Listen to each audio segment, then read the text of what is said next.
congratulate you on your appointment, and I've heard great things about your wisdom, and I look forward to working with you, and I will be sharing my time with Windsor West member.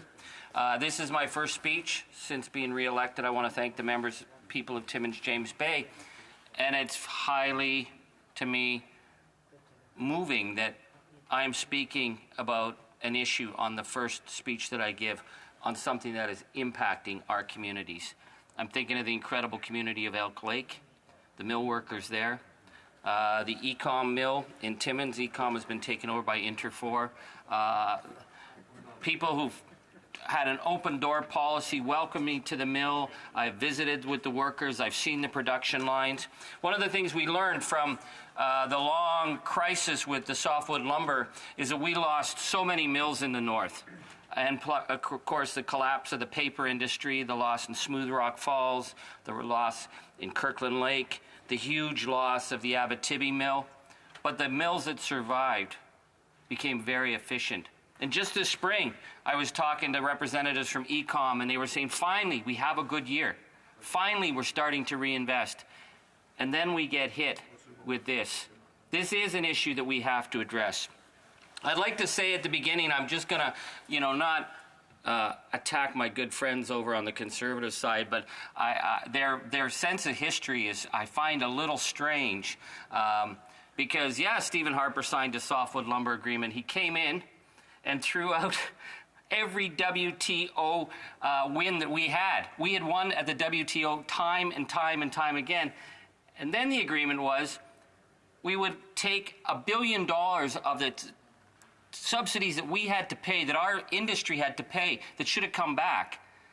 And we gave $500 million to competitive mills in the United States.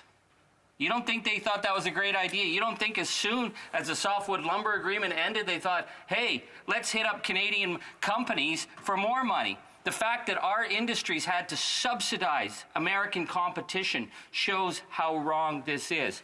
So that is the history of this. But in the 6 years under this government, they have not negotiated the softwood agreement. And it has an effect. It has been a ticking time bomb. And when the Biden administration came in, we knew that they were going to be very hard line about jobs protections. And I don't hold that against them. I don't hold it against Joe Biden standing up and saying, I'm going to fight for good union jobs. I've never heard our Prime Minister say that. I wish he would. What worries me about our Prime Minister is he's like the last of the Davos free traders.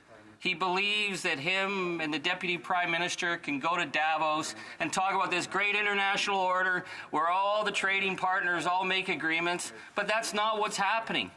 Around the world, countries are defending their own financial interests, and we've been left out in the cold. We saw it with the inability of our country to make PPE when we were hit with a pandemic.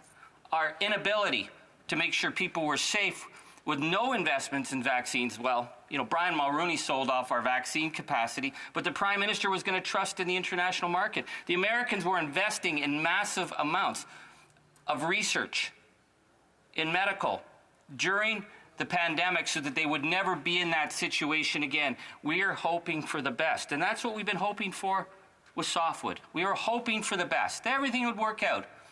The Prime Minister and the Minister of Trade went down on November 17th to Washington. This was going to be the big hug.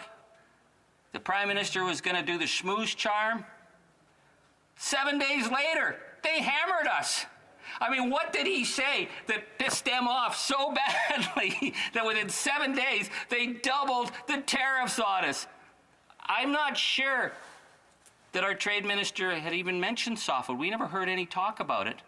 But within 7 days of them being down there, we got hammered.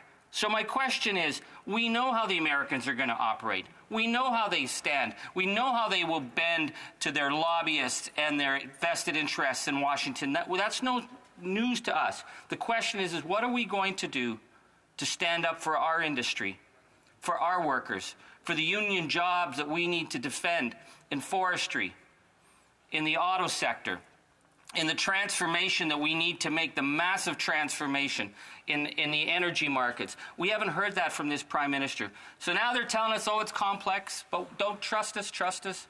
Well, the workers in Elk Lake, the workers in Timmins, the workers in Cochrane, the workers in Kapuskasing in my region, they're not going to trust.